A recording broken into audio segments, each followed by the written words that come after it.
Hello and welcome to the fourth episode of WTV. I'm Sydney. On this episode, Maddie asks, what do you want? Also, Westside students have found a new place to study with many benefits, and a new club has become increasingly popular around the nation. But first, a few Westside teachers have been recognized by the state of Nebraska this year. Westside is known for their many unique teachers, but this year, 3 of them stood out above the rest. Angela Mosier and Judy Stuckey were 2 of the teachers that were nominated for Teacher of the Year award this year. Teresa Henson was also nominated for Counselor of the Year. Principal Mary Ann Ricketts describes the impact these teachers make on our school. You know, I think the most important thing probably is their relationship with students that makes them a good teacher. I mean, they have excellent content ability. They really understand their content. They have excellent teaching skills, but they build a relationship with students who want to work with them. They believe in students. They look at the whole student, not just for their content, but who students are as people. On October 15th, Mosier was announced Nebraska's 2013 Teacher of the Year. Mosier tells us what makes her stand out above the rest. I've been told from several people, my husband tells me this all the time when he saw me teach at the middle school, that he says I have an uncanny way of having relationships with students and getting students to work. You know, and even with some of the toughest students in the building, you know, students who maybe don't want to do anything in class, but just I think it's getting to know the student and letting them know that I care about them with everything that they do. It doesn't necessarily always have to be my class, but if they want support somewhere else, then I'm here for them to help them succeed there. Mosier's students describe what makes her a good teacher. She's hilarious. Like, she jokes about everything and she's so funny, but she knows how to stay on task and get things done. She makes it a lot more enjoyable. It's not a boring class to be in when you have Miss Mosier as a teacher. In addition to Mosier's award, Henson was named Nebraska's 2012 Counselor of the Year.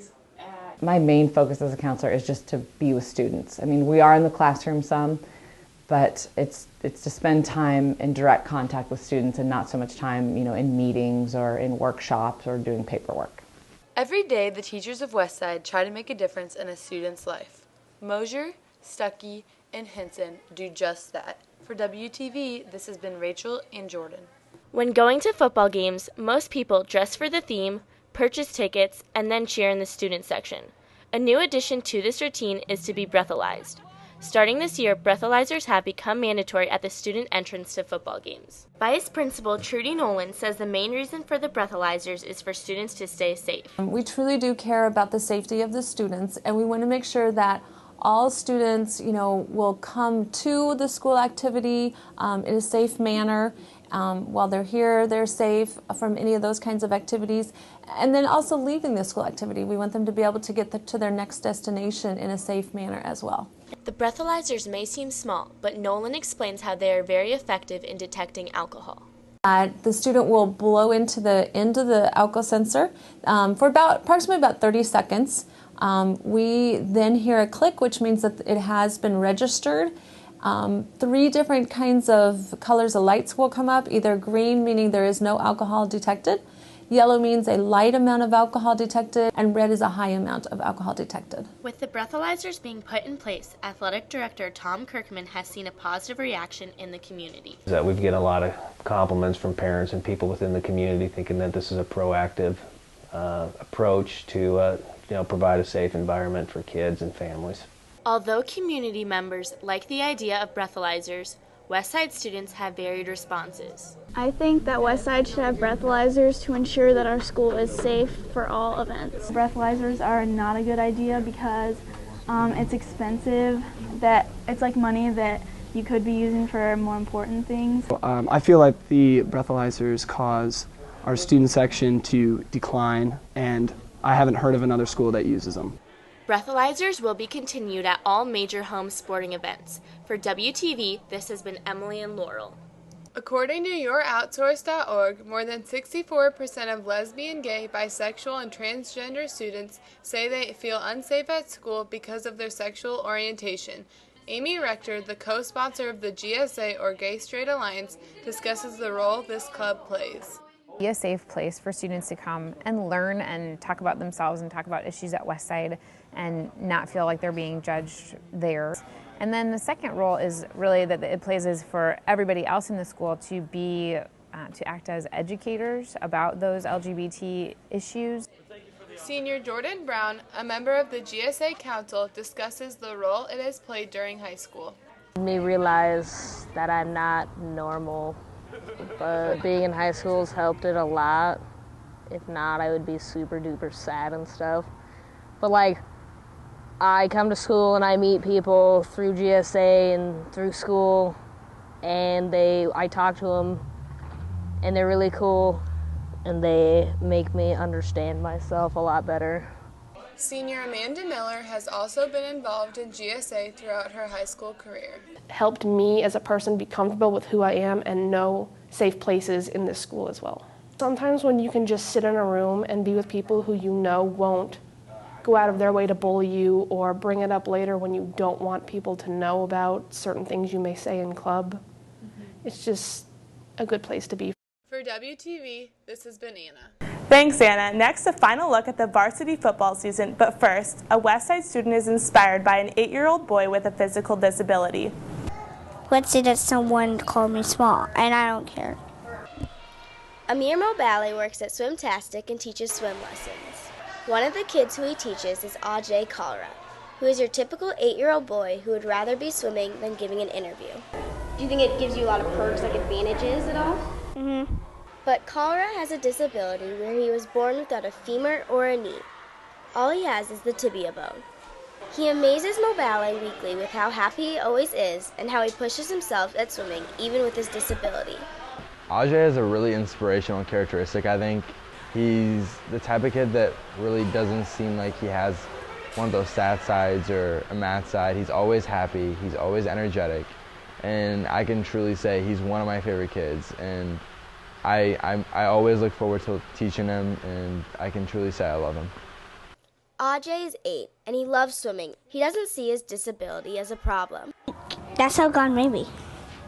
He's gone through many surgeries because of his legs, but still has many limitations. I wish I could get knees.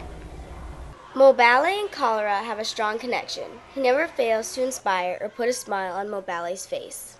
When I saw him, I felt pretty moved by how well he's driven and how great he swims and how he never gives up and tries to his fullest potential.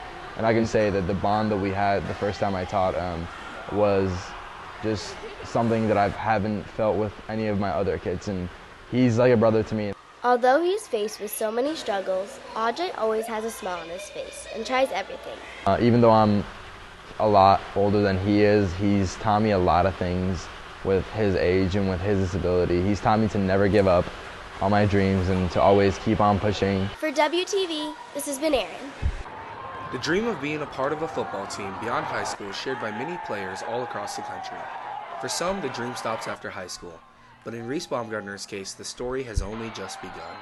After never even being on the team as a football player, Baumgartner joined the team his junior year as a team manager. Earlier this year, Baumgartner was offered an official scholarship to be the team manager of the Iowa Western Community College football team. Coach Glenn from Iowa Western came to talk to us about character development with social media, and after he came up to me and asked, would I like to do something like this at Iowa Western? And I said, sure.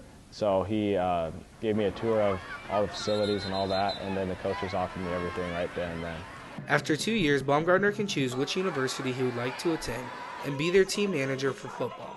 First it starts here with Westside, and then I go to Iowa Western next year, and if I do everything right there, they said they'll try to hook me up, and then it's just me working hard. Assistant varsity football coach Justin Haberman stresses the importance of having good team managers and has high hopes for Reese's future.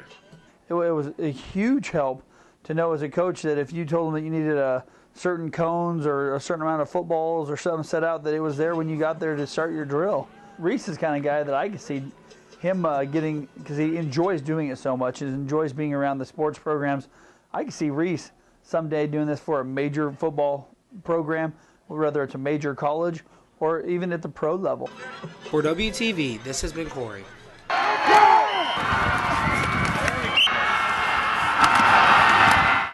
Your brain is like Jell-O, and if you have Jell-O encapsulated in a bowl, when you shake that bowl, you can see that the jello still shakes even though it's encapsulated, and that's what the brain does. It was during a tackling drill, and I got hit, and next thing you know, my head was hurting really bad. And like I wasn't talking to anybody, like they would talk to me and I just wouldn't respond, and I was like staring blankly. I know that when I was smaller and beginning to play football, I had a concussion. I didn't know what it was called at the time, so I just continued to play. Over the past few years, concussions have been one of the biggest issues in organized sports. From professional to high school teams, coaches and players have had to make changes. Sanford Health has been working on legislation for concussions and bringing awareness to athletes everywhere. When we brought the concussive injuries legislation to the Minnesota State Legislature, laid out the research for everyone, very quickly legislators from both sides of the aisle realized that this was an issue that needed to be taken seriously, and it was something that we could make a real difference on. Westside football coach Brett Freund has been coaching for over 20 years and says proper technique is key in avoiding concussions. The very first day we start talking about the proper use of the head in the tackling process and blocking, and not to use the head, not to lead with the head, and those are just part of the things we educate the kids on. What the ramifications are if they do use their head in certain parts of tackling and blocking. So we do talk them through that. Athletic trainer Sean Campbell has seen noticeable changes in how concussions are treated by parents, athletes, and coaches. We're just certainly more aware of it, and we follow those guidelines a lot more closely now. And so probably the biggest change then is that return to activity. Usually you kind of hear about people. It's like, well, I got right back in the game. Well, we don't do that now. One way to determine if athletes can return to practice is the impact test. It tests your memory and reaction time along with other things. I think I took the concussion test like 3 times and I failed it a lot of times.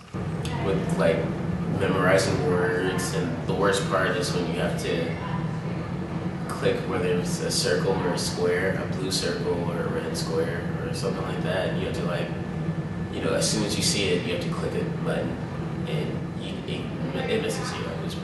It's pretty hard. When we suspect that somebody has a concussion, we'll pull them out of the activity and then do a sideline evaluation. So that sideline evaluation is going to ask them some real basic questions. What are they feeling?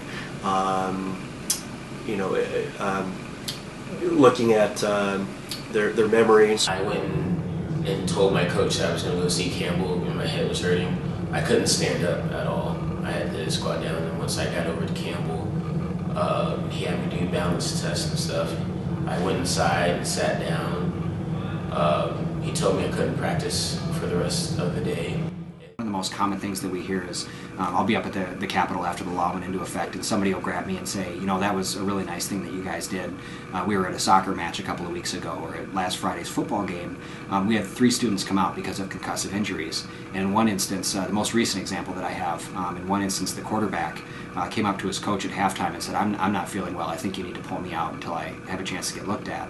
And in the past, we viewed that as being much less common, but now everyone involved, the coaches, the students, their parents, the officials, have a better understanding about the real risk of these concussive injuries. And I think that's why you're seeing more individuals respond, including the players. Through extensive research, doctors, coaches, and players are more aware about the dangers of concussions. And with legislation in place, that awareness can help student athletes for years to come. For WTV, this has been Grace.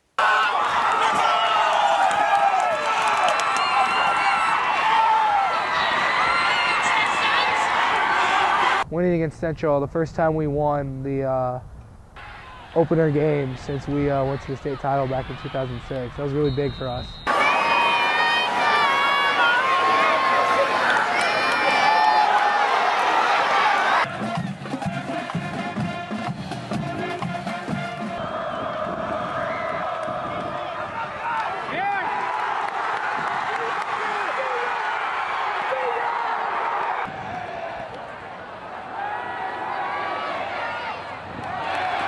We rebounded really quick when we lost, and I think that all is accredited to how close we were to each other.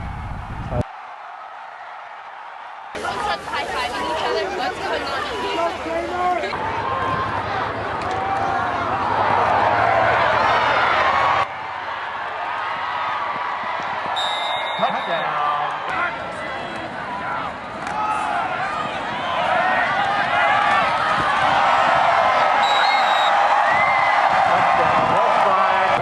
developing leaders, guys stepping up, taking bigger roles. Guys like Harrison Jordan, Corey Kerfman, Drew Fitzmaurice, Adam Frank, they all stepped up as leaders on this team and really worked extremely hard and guided our team to having a successful season that we had.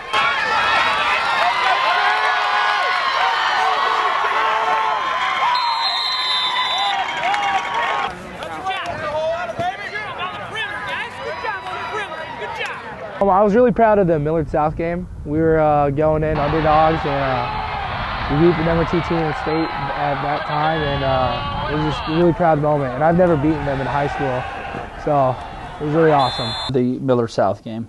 I think our kids worked extremely hard going into that week like they did every week, but executed the game plan to perfection.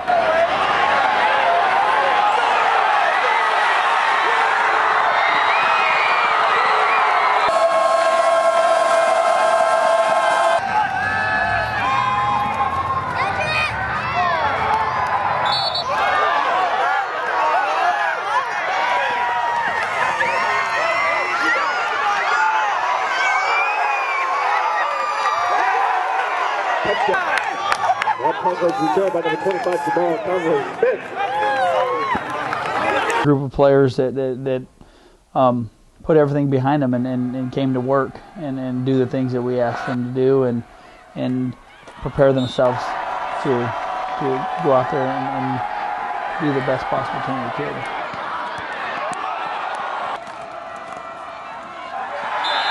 Quarterback has the ball. Take the fly. Got it? Touchdown, Warrior!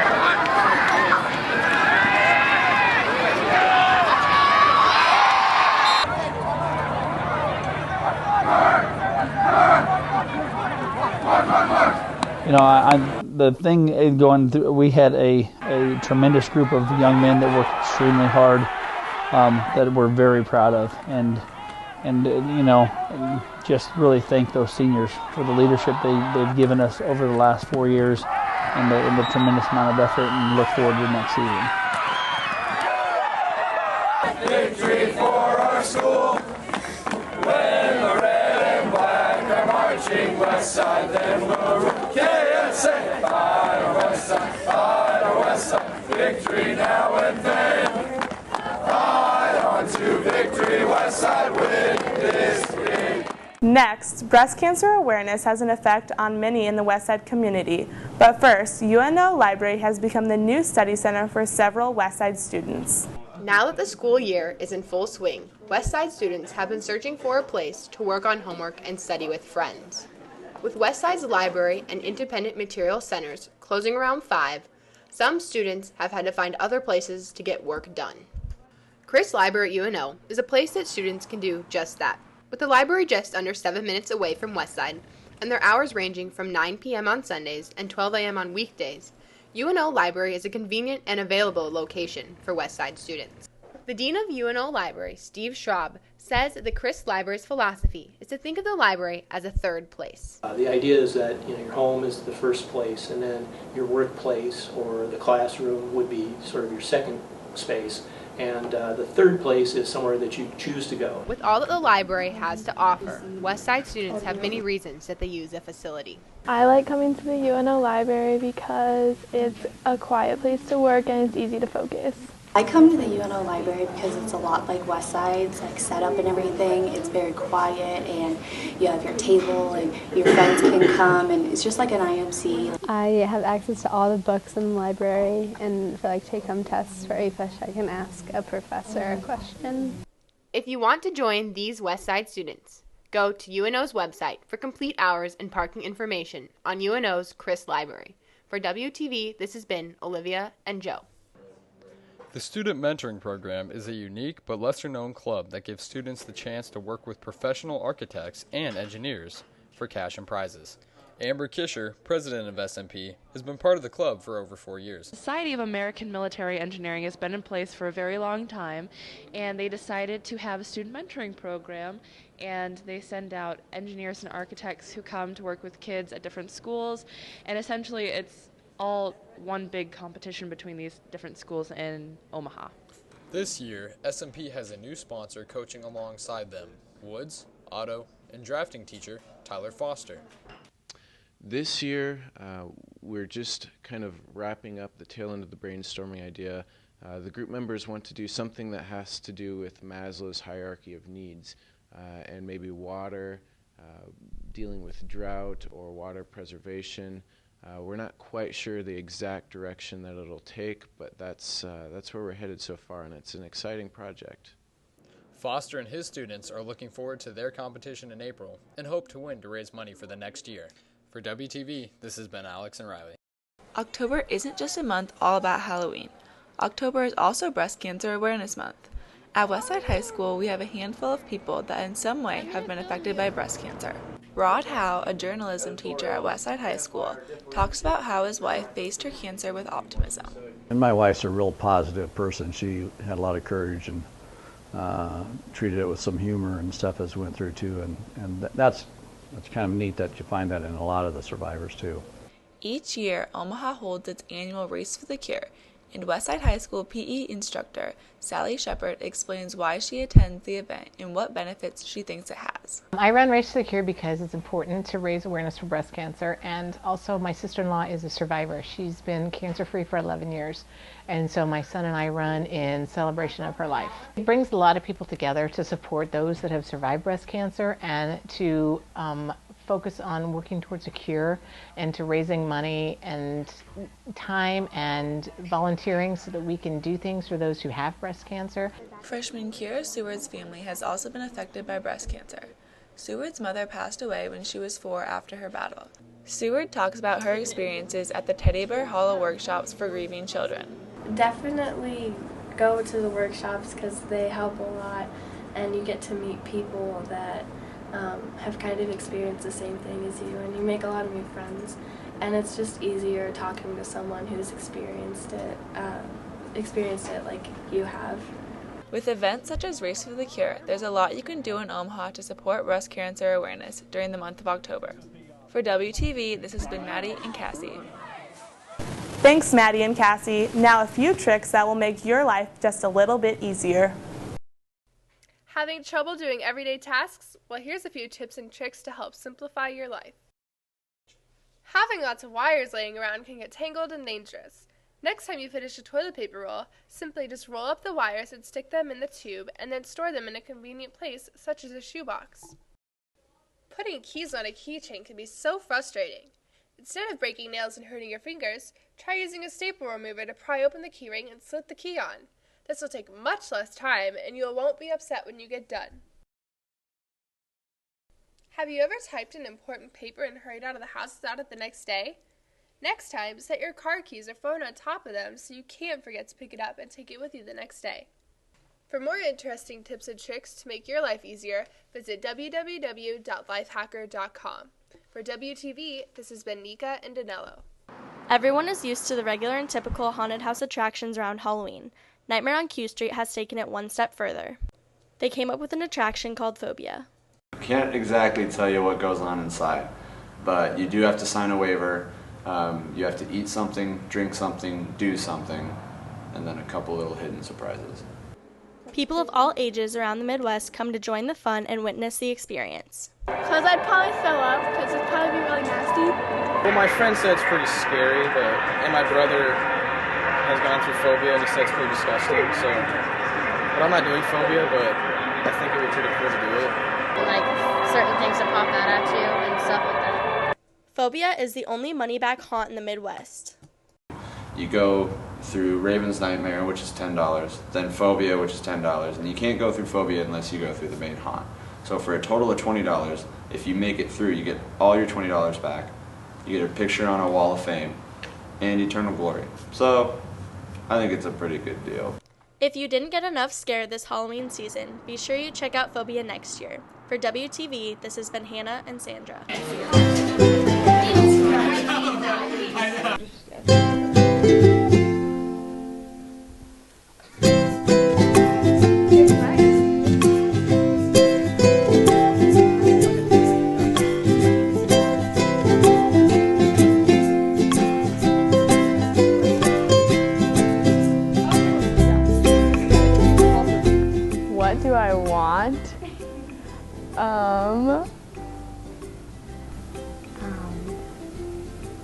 How long do I have to think about this? From what? What do I want?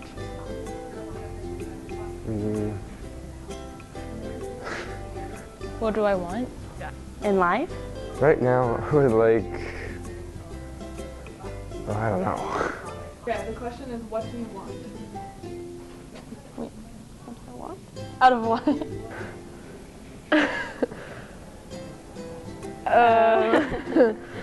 What do you want? Flying cars? I want a horse.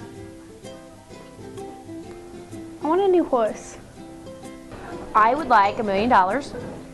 I want a new job. A home in Mexico.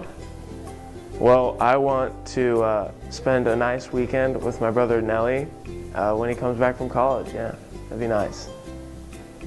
Today, I'd like to take a nap. And a live-in maid to make me dinner and to pack my lunch for school and to clean my house and take care of my kids. Oh, I want to be like a game inventor. Like, no, yeah, I just like playing video games. Better food. What I want is when I did graduate from high school and to go to college and just, yeah, I mean, yeah, like, I've never really been asked what I want before. I guess what I want is just to have a great time in high school since I'm just a freshman, and to get good grades and to just make new friends and have fun. I want to go to a good college next year and enjoy my time after high school. I just want school to be over with today. I want people to be friendly. There we go. I guess I want the wars to end, like maybe not the troops to come out, but like just stopping the fighting. After high school, I'd like to get a job at NASA. I think what I want, everybody to have fun, I guess, and get along. No bullying and stuff, you know. There's a lot of that going on these days. That's all I want. What do I want?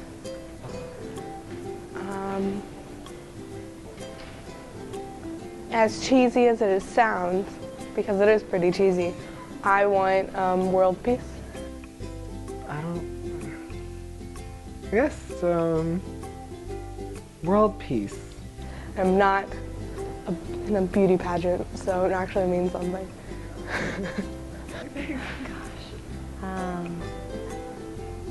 Probably right now more than anything, I just want like a healthy, happy child.